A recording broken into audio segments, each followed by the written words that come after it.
Merci de nous rejoindre sur RTI 1. Bonjour à toutes et à tous. Voici les titres de ce nouveau journal. Célébration aujourd'hui de la Journée internationale des droits de la femme 2023. À noter plusieurs activités et manifestations à travers le monde. En Côte d'Ivoire, comment se portent les droits de la femme? Dans ce journal, le message de la ministre de la Femme, de la Famille et de l'Enfant, Nassénéba Touré. 8 mars 2023, Journée internationale des droits de la femme. Dans cette édition, nous allons également suivre le quotidien des femmes du village de Manzanouan, dans la région est de la Côte d'Ivoire. Elles travaillent dans l'agriculture, elles sont battantes et développent leur autonomie. Enfin, la deuxième vague d'Ivoiriens rapatriés de Tunisie est arrivée hier à Abidjan. 154 personnes, dont 11 jeunes enfants. Les droits de la femme célébrés aujourd'hui dans le monde entier. Journée internationale des droits de la femme 2023 autour du thème « Pour un monde digital inclusif, innovation et technologie pour l'égalité des sexes ».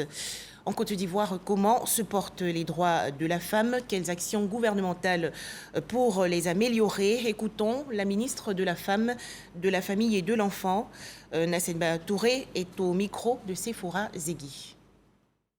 Mercredi 8 mars 2023, une journée peu ordinaire à Abidjan. C'est la Journée internationale des droits de la femme, l'occasion de mettre en avant les initiatives qui placent les femmes au cœur de la création, ainsi que leur participation à la vie sociale, politique et économique. Comme chaque année, une thématique est dégagée pour la commémoration. Pour un monde digital inclusif, innovation et technologie pour l'égalité des sexes. En mettant le digital au cœur de l'édition 2023, les Nations Unies veulent ainsi réduire l'écart entre les femmes et les hommes dans le domaine du numérique. En Côte d'Ivoire, selon une étude réalisée par l'autorité de la régulation des télécommunications, auprès de 2000 ménages, 38% des personnes qui exercent dans le secteur d'éthique sont des femmes.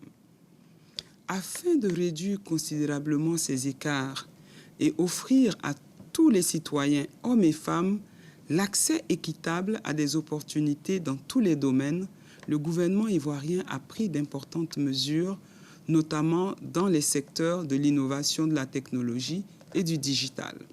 La stratégie nationale de développement du numérique à l'horizon 2025, adoptée en décembre 2021, est une preuve manifeste de cette volonté.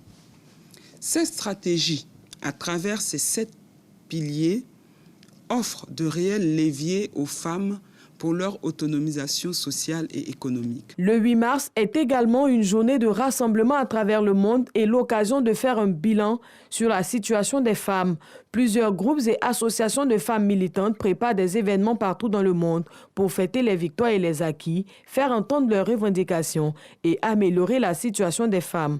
En Côte d'Ivoire, plusieurs activités sont prévues autour de la GIF 2023. Il s'agit principalement de la cérémonie de lancement qui s'est tenue en ligne le 18 février dernier, qui a enregistré plus de 5000 participants connectés simultanément à travers tout le pays et les 4 coins du monde. De la célébration en région avec les femmes des villes et des villages de l'intérieur du pays dès aujourd'hui.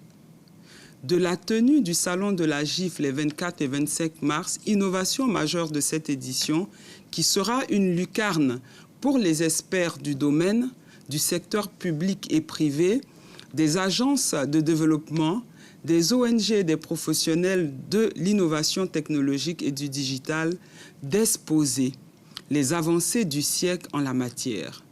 Il sera aussi meublé de panels et de conférences pour instruire les participants.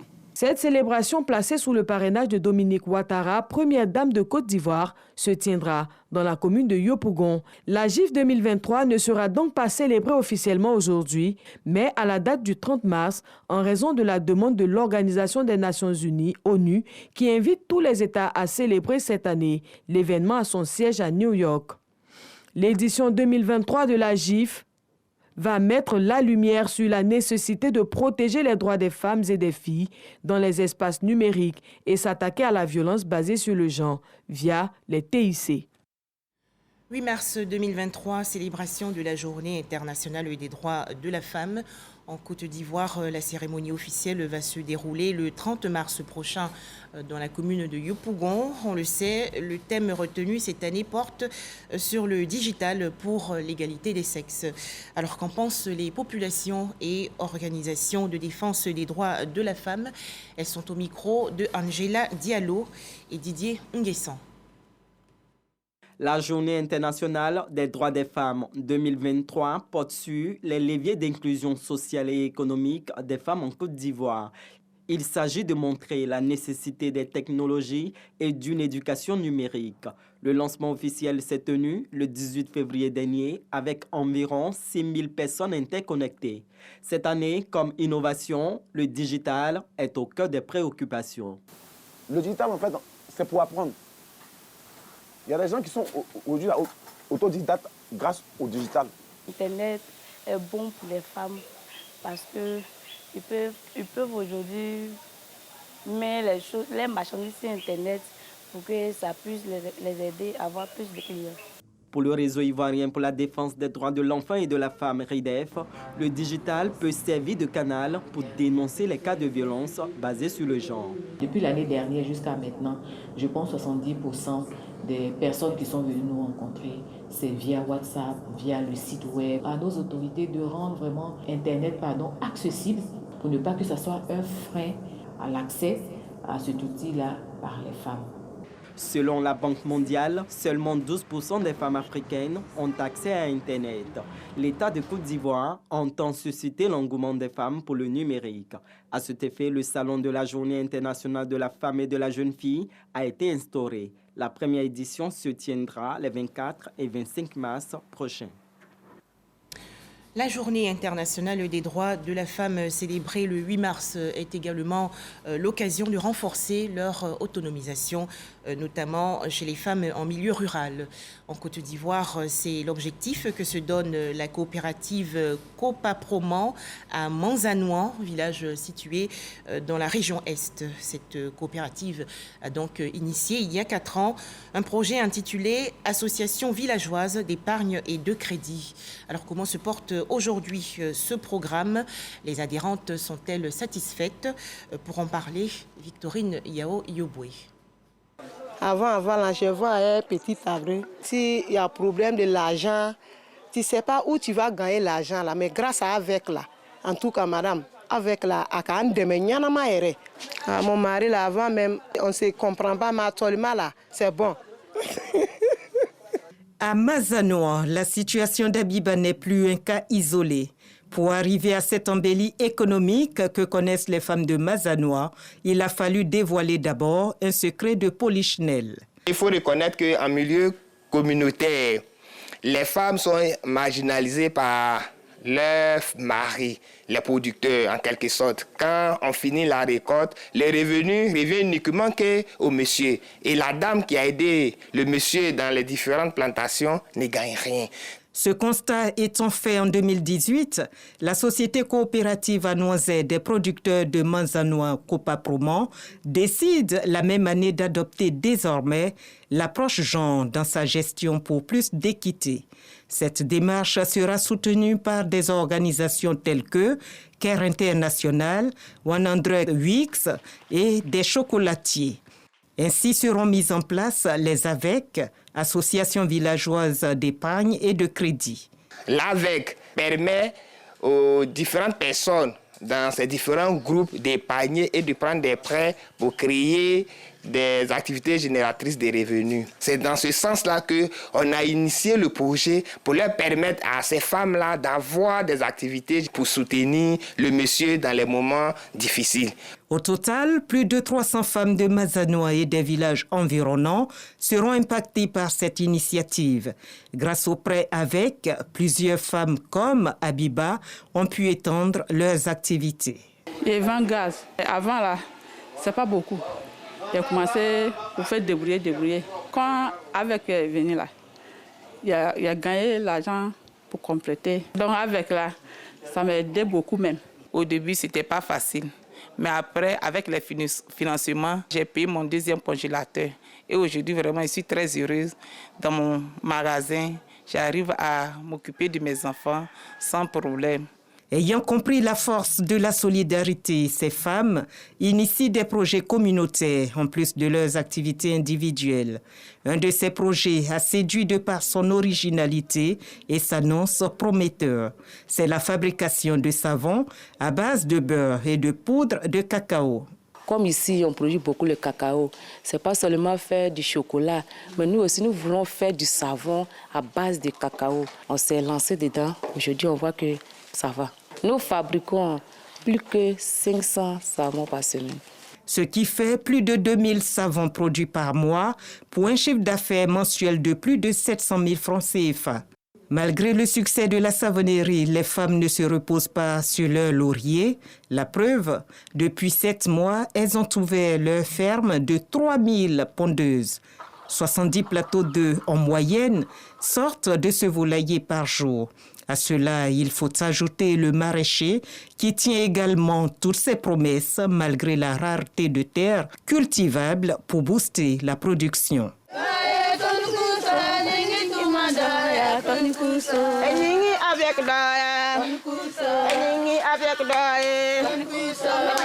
Un autre projet qui retient toute l'attention de nos femmes entrepreneurs, c'est la fabrication d'attiqués, de placali et de gari.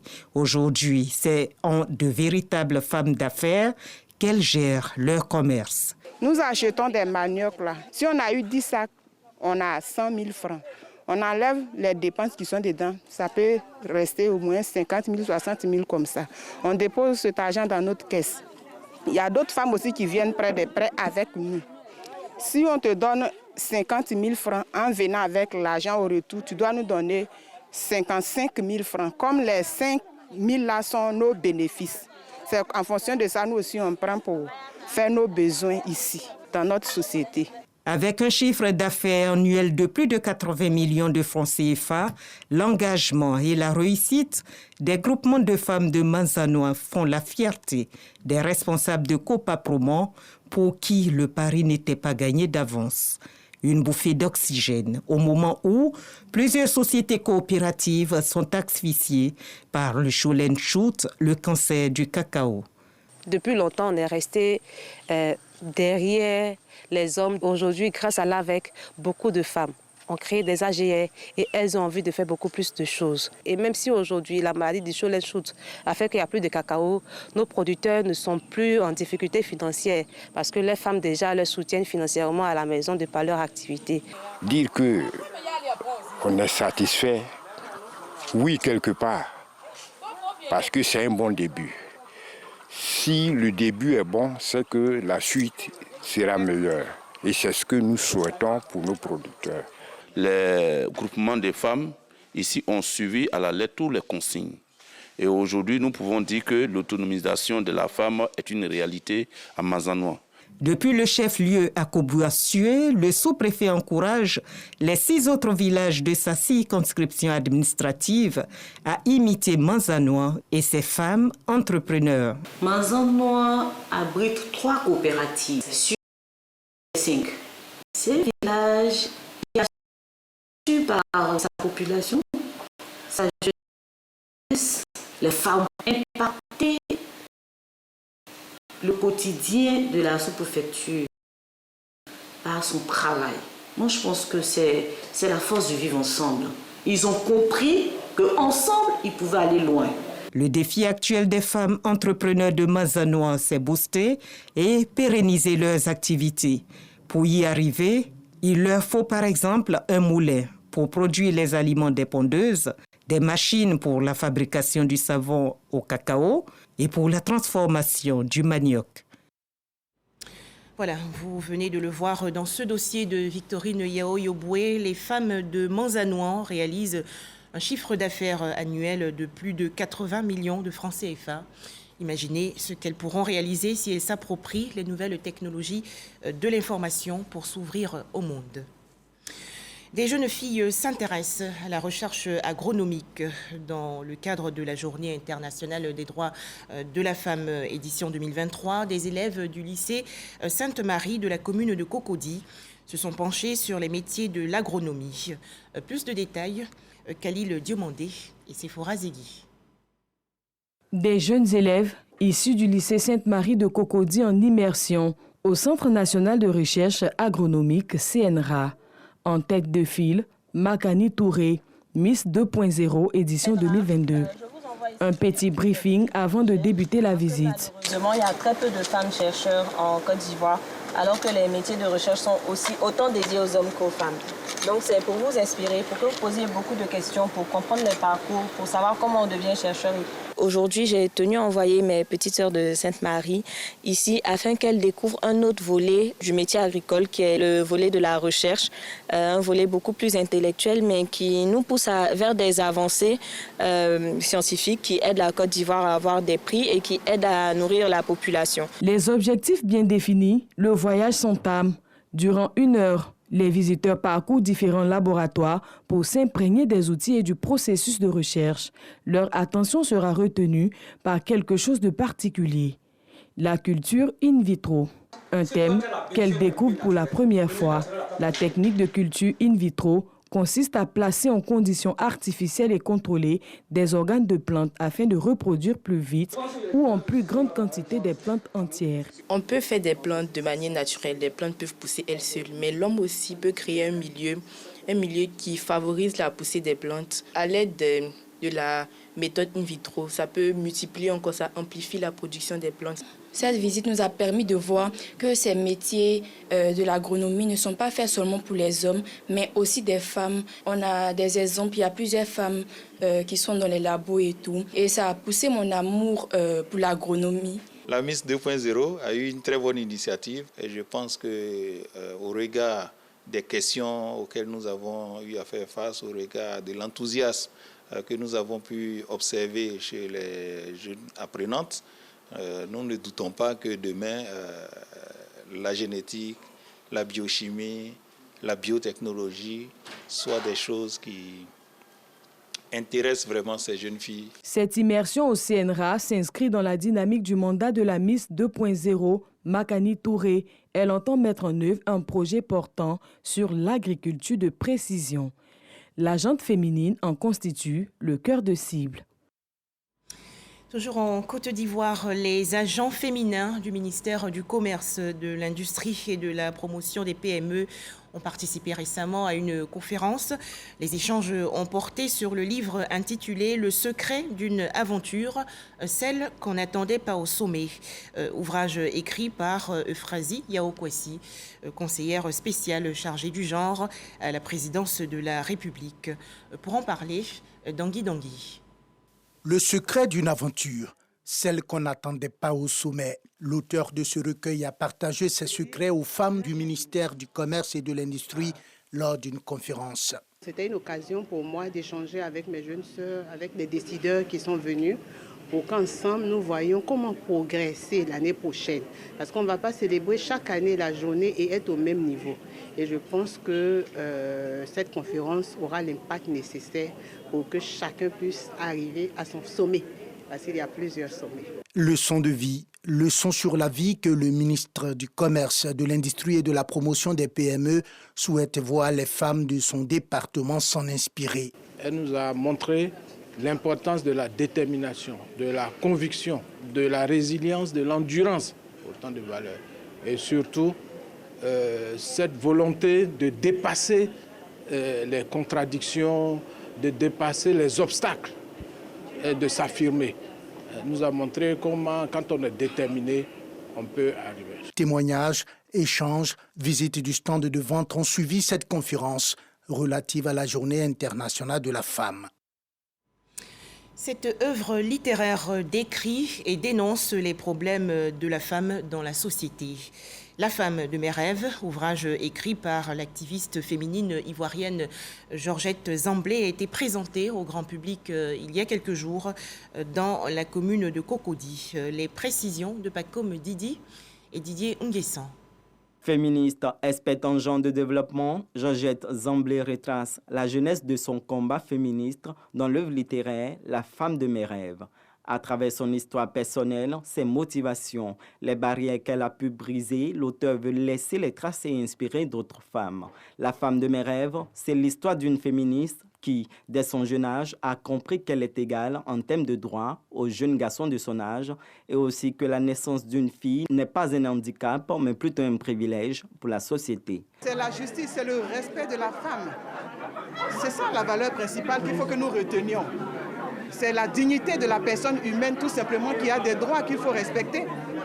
Et c'est la place qu'il faut laisser également à la femme sans la maintenir avec le syndrome de l'imposteur. La femme de mes rêves, une œuvre qui dit non à ce système qui tend à limiter la femme.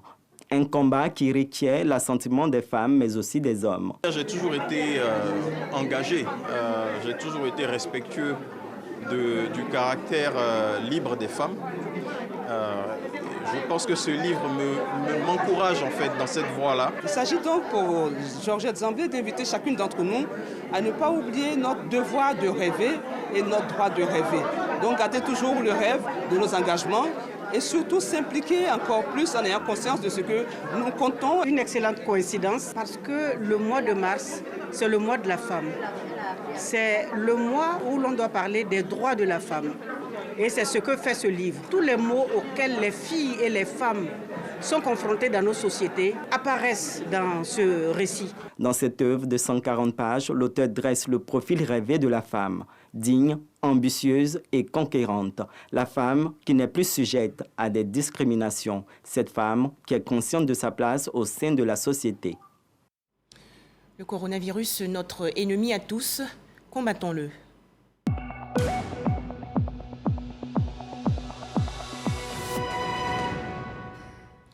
Les chiffres du coronavirus en Côte d'Ivoire. 9 nouveaux cas de coronavirus ont été enregistrés hier par le ministère de la Santé, de l'Hygiène publique et de la couverture maladie universelle.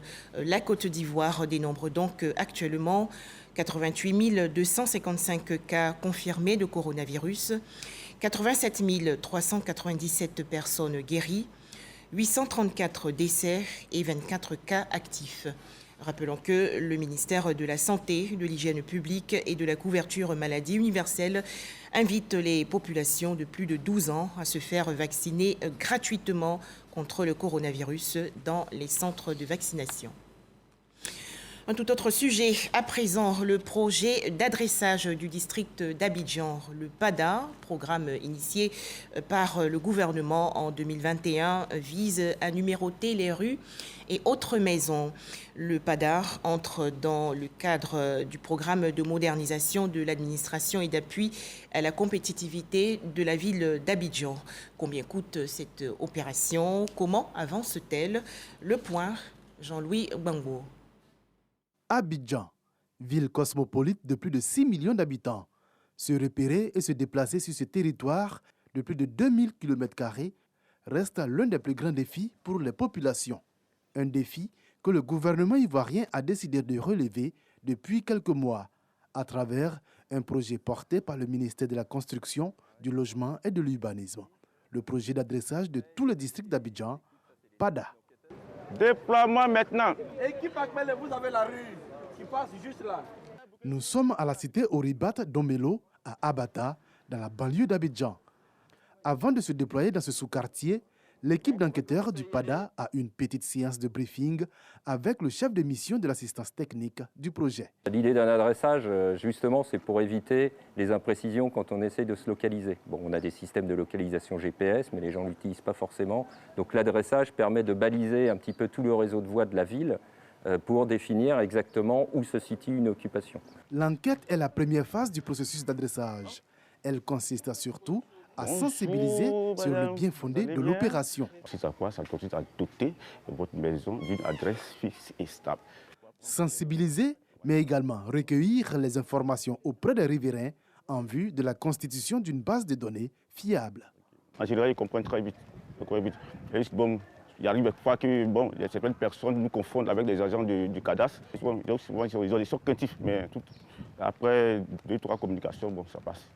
Quand les livreurs viennent, on a du mal à les orienter. Et même par moments, les visiteurs aussi, on a du mal à orienter les visiteurs. Donc Il y a le projet d'adressage, moi. En tout cas, ça s'est arrêté la ligne. La mission des enquêteurs s'achève par une photographie du bâtiment et la compilation des informations recueillies transmises à la base via cette tablette. C'est là-bas que ça va générer un point, un numéro adresse. Donc après, juste après nous passage, une équipe de pocheurs va arriver pour matérialiser le numéro sur la maison. La base en question, c'est ici, la centrale d'adressage logée au sein du Bénet. C'est le cerveau de toute cette opération d'adressage. Nous avons 2 équipes de terrain. Donc il y a ceux qui sont en avant, les enquêteurs, qui relèvent les entrées des unités d'occupation, donc des constructions, qui nous parviennent en temps réel avec les photos. Et c'est ici que tout le traitement du contrôle de ces unités d'occupation est fait. Et ensuite, ce qui aboutit au calcul d'un numéro d'adresse de l'unité d'occupation qui, une fois calculé et validé, est automatiquement rendu disponible sur les équipements des pocheurs. Nous retrouvons les équipes de pochage aux 2 plateaux. Herman Digbe coordonne l'une de ces équipes. Lui également procède par sensibilisation. On a déjà parlé avec papa, on lui a déjà expliqué pour lui dire qu'on va mettre un numéro ici, c'est une adresse de localisation. Ils sont au total 250 agents, enquêteurs comme pocheurs, à être employés sur le projet d'adressage. Cette maison portera le numéro 200.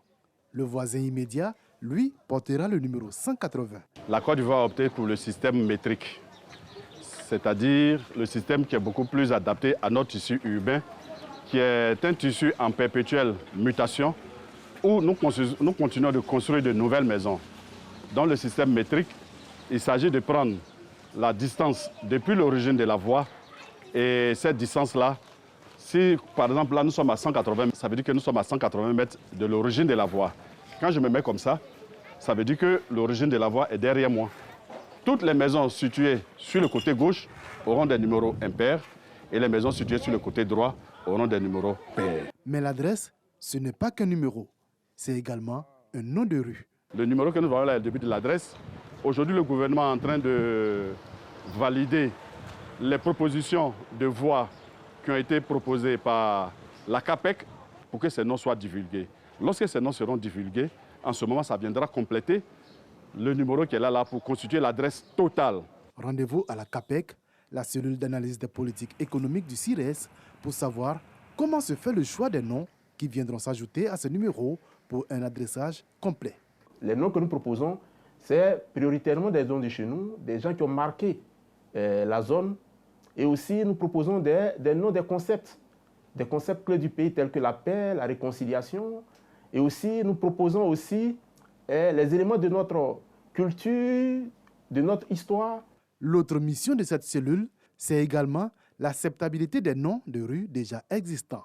Comme quoi, certaines rues pourraient se retrouver débaptisées au terme de ce processus. Le processus d'adressage qui a été lancé en décembre 2021 avec pour principale mission de moderniser la ville, faciliter le quotidien des populations et des entreprises. Globalement, ce projet, il est appelé à être achevé avant la fin de l'année 2025.